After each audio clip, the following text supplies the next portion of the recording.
سر سے چھنی میں صدا دیتی رہی،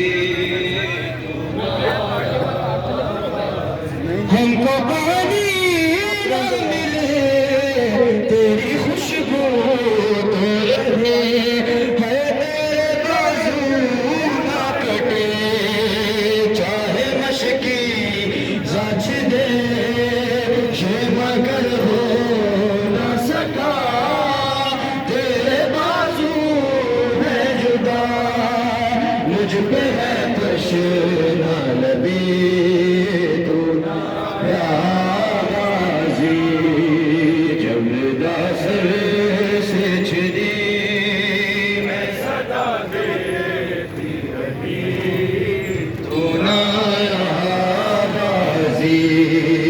جب ندا سر سے چھنی۔ سامنے یہ گنبد، سامنے یہ مینار اس غریب کا ہے جسے پیاسا کر کے مارا،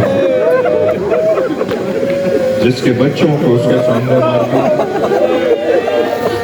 جس کے بچپن کے دوستوں کو اس کے سامنے ذبح کر دیا،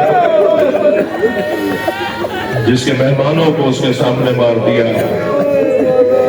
جب دربار یزید میں شمر نے کہا تھا نا، یزید کو گزارش سناتے ہوئے، رپورٹ سناتے ہوئے، اے امیر، ہم نے حسین کے انصار کو مارا، پھر ہم نے حسین کے آوان کو مارا، پھر ہم نے حسین کے بچوں کو مارا، ہم نے حسین کا علی اکبر مار دیا، ہم نے حسین کا عباس مار دیا، ہم نے حسین کا قاسم مار دیا۔ یہ گزارش سناتے سناتے وہ کہتا ہے، اے امیر، ہم نے حسین کو گھیر کر تنہا کر کے پیاسا کر کے مارا۔ تو بیویوں کے حلقے سے ایک بیوی کی آواز آئی، وہ بول تو خاتون رہی تھی مگر لہجہ علی کا تھا، اور وہ کون تھی؟ وہ جناب زینب کبریٰ۔ آواز دے کر کہا، اس کو تائیو القاضی بن القاضی، خاموش، جھوٹے اور جھوٹے کی اولاد۔ سب نے مڑ کر دیکھا، کہا کون ہے یہ جو آواز دے رہی ہے، کون ہے جو بات کر رہی ہے؟ کہا یہ حسین کی بہن زینب ہے۔ آواز دی گئی، بولنے دیا جائے۔ جناب زینب نے اس وقت فرمایا تھا، اِنَّا فِي الْحُسَيْنِ لَا يَتْرُكْ فِي الْكُوفَةِ إِلَّا وَفِيهَا مَاكٍ وَمَاكِيَةٍ۔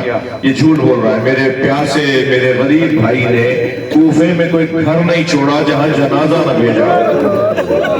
میرا بھائی تنہا ضرور ہو گیا تھا، میرا بھائی غریب ضرور ہو گیا تھا، مگر میرے بھائی نے میرے بابا علی کے جوہر شجاعت دکھائے تھے۔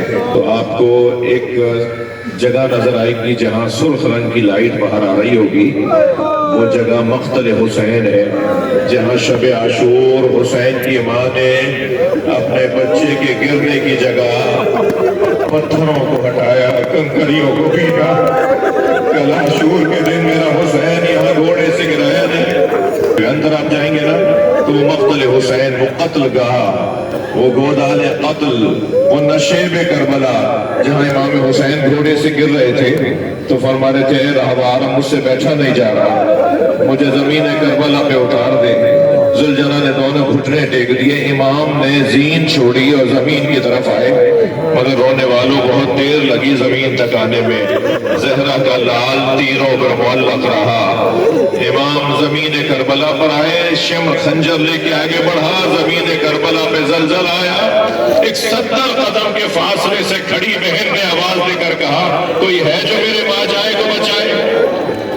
جیسے آپ کے رونے کی آوازیں آ رہی ہیں، ایسے ہی ایک زائر روتا ہوا قریب آیا اور اس نے کہا، یہ تو بتایا علی اصغر کو کہاں لٹایا؟ تو ایک مرتبہ وہ خاموش ہو گئے اور کہنے لگے، ماں ادری، مجھے نہیں پتا کہاں لٹایا۔ جب اپنے بستر پہ گئے، رات میں سوئے ہیں تو خواب میں امام حسین نظر آئے اور امام حسین نے فرمایا، میرے رونے